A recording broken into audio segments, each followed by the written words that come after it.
எதுக்காக இந்த ஆட்டை உங்கள்ட்டலாம் காமிக்கிறேன் அப்படின்னா ஒரு கதை இருக்குது. நல்ல கைகால் இருந்தால் உழைச்சி திங்க மாட்டேங்கானுங்க சரியா. ஆனால் இந்த ஆடு அப்படி இல்லை, இப்படி கால் இருந்தால் கூட என்ன செய்யும், மேய்ஞ்சி தான் திங்கும். காலையில் அவுத்து விட்ருவாங்க. இத்தனைக்கு அவள் வந்து குழந்தை உண்டாயிருக்கான், ப்ரெக்னென்ட் லேடி சரியா. அந்த சுமையிலையும் நடந்து வருது.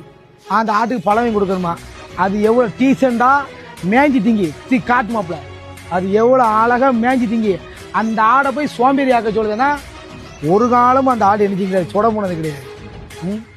இப்பவும் சொல்லுங்க, ஆட்டை காமிக்க ஒரே காரணம் நல்லா பார்த்துட்டு அப்படிப்பட்ட காலையே அந்த பிள்ளை அந்த ஆடு எனக்குது மேய்ஞ்சி திங்கி, அதாவது உழைச்சி திங்கின்னு சொல்லலாம்.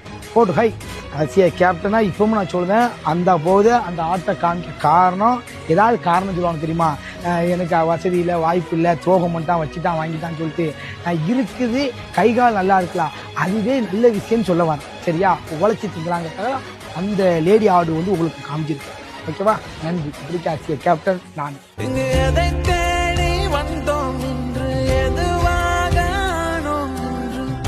அறியாதவன் மிருகமாகிறான்.